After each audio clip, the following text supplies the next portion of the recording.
Salam dəyərli dostlar, hər birinizi xoş gördük. Bugün sizə 1 iyun 2025-ci ilin astroloji proqnozlarını söyləyəcəm. Nəhayət ki, yeni bir aya və öncədən də dəfələrlə söylədiyim, anonsunu verdiyim çox uğurlu bir aya tuş gəlməkdəyik. Ayın özü, o zaman kəsimi, 30 günlük zaman kəsimi gözəldir. Göylərdən gözəl enerji gəlir. Bəs içimiz necədir? Bəzən deyirlər, bəs deyirin, yaxşı olacaq, olmadı.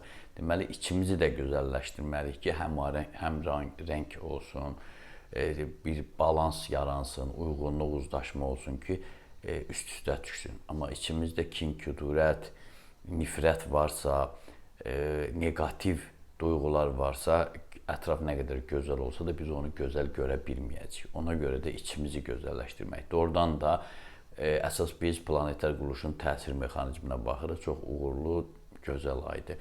Ay demişkən, iyun ayının bürclər üzrə proqnozu kanalımızda artıq var. Ayın iyun ayında zodiak bürclərində hərəkəti videosu da var və iyun ayı necə gəlir, siyasi, ictimai, planetar quruluşa nəzərən olan elmi proqnozlar da var kanalımızda. Yəni, iyun ayı haqqında həm ayın hərəkəti, həm bürclər üzrə proqnoz, həm də ictimai, siyasi sferada olan hansı işləri görmək üçün uğurlu zaman kəsimidir, hansıdan ehtiyatlı olub, məsafəli davranmalıyıq. Bunların hamısı haqqında müfəssəl məlumat verilir. Dünyanın heç bir YouTube kanalında bunlar yoxdur. Həm ictimai, siyasi, həm astroloji, həm də ayın hərəkət trayektoriyası. Bu bizim ay emosiyalarımızı, səhhətimizi idarə edir və digər nəsnələr də var. Hər bürcdə yerləşəndə ay nələr etmək olar, nələri yox. Bunların hamısı haqqında məlumat yalnız bizim kanaldadır. Ən az Azərbaycanda belə bir ay haqqında məlumat verilmir. Qoy düşərli olsun, uğurlu olsun, gözəl olsun. İstirahət gününə düşür, günəşin enerjisi ilə üst-üstə düşür. Çünki bazar gününü günəş idarə edir və bazar günü demişkən bilirsiniz ki, hər bazar günü bizim həftəlik proqnozlar Cəbhə TV YouTube kanalında gedir. Səhər saat 11-dən etibarən efirdə olur.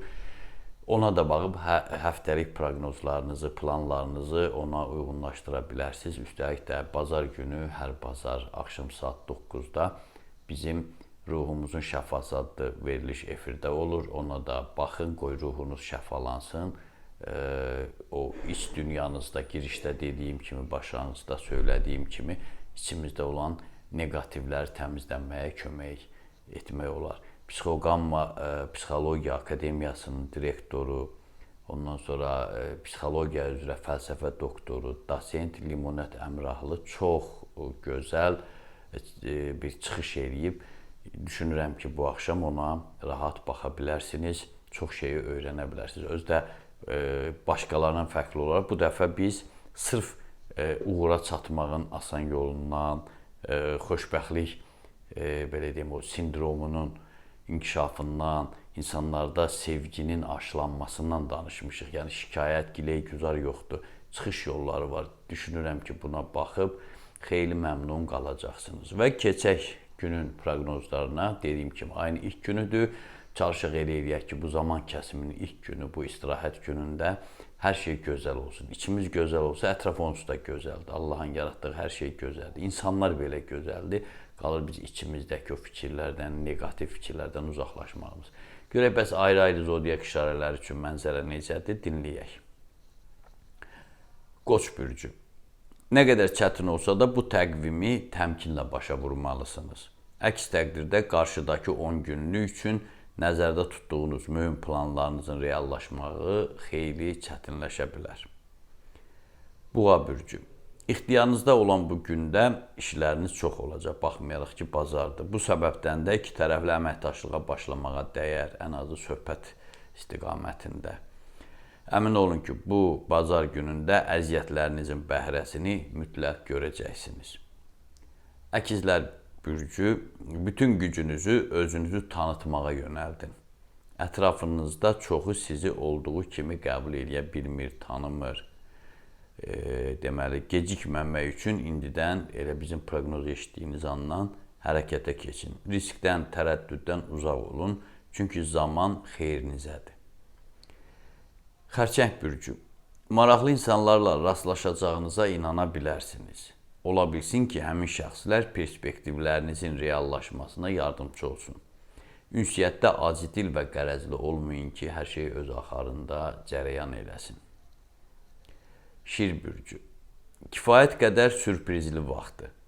Ağlınıza gəlməyən istiqamətlərdən ürəyinizcə olan xəbər və ya təklif ala bilərsiniz.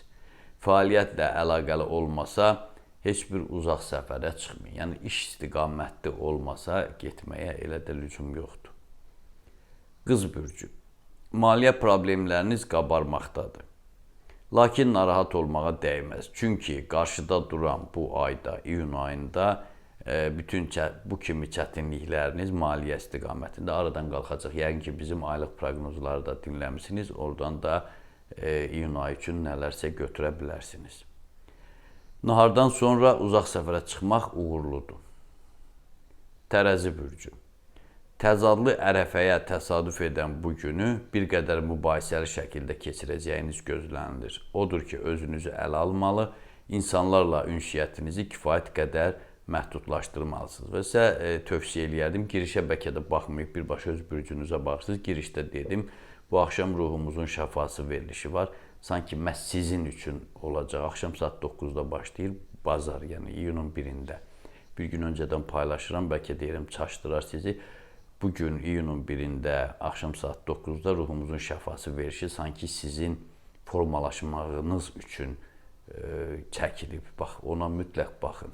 Bir saatdan da azdır, amma bəlkə də yaxın bir ilin, 2 ilin o mənəvi qidasını əldə edə bilərsiniz o verilişdən. Əqrəb bürcü. Günün ilk yarısında enerji yığmaq üçün yaxşıca istirahət edin. Çünki saat 13-dən sonra, yəni günorta saat 1-dən sonra gözlənilmədən aktivləşəcəksiniz. Aldığınız bütün təkliflərə razılıq verin. Büdcənizi isə dağıtmayın. Oxatan bürcü. Yaxşı olar ki, bu təqvimi bütünlüklə istirahətə həsr eləyəsiniz. Onsuz da fəaliyyət və pul qazanmaq istiqamətində hər hansı bir yenilik yoxdur. Passivdir. Buna baxmayaraq, rəsmi dəvətlər olarsa, yaxud da rəsmilər tərəfdən dəvət olarsa, təxirə salmayın. Oğlaq bürcü. Ürəyinizin səsinə qulaq asın. İmkan verməyin ki, ideyalarınızın istiqamətini kimsə dəyişsin. İnanın ki, belə olarsa, bütün cəhdləriniz reallaşacaq. Xüsusən də qarşıdakı həftə üçün reallaşacaq. Əyləncələrdə çox da vaxt itirməyin. Su tökən bürcü. Doğmalarınızla münasibətdə bir qədər mübahisə ola bilər. Buna görə də neytral olmalısınız, hətta səhv qarşı tərəfdə olsa belə.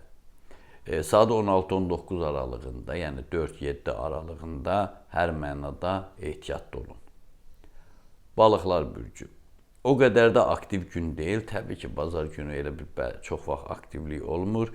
Həm də enerjiniz zəifləyib, enerji yığmalısınız. Bax, kimsə tutaq ki, məzuniyyət götürmək istəsə, bu ərəfələr çox idealdır.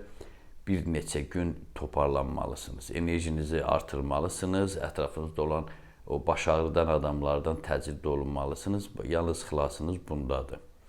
Səyyar fəaliyyətdən də uzaq olmağınız yaxşıdır. Bir sözlə istirahətə ayrılmağınız heç olmasa bir 3 gün, 4 gün məncə yaxşı olar.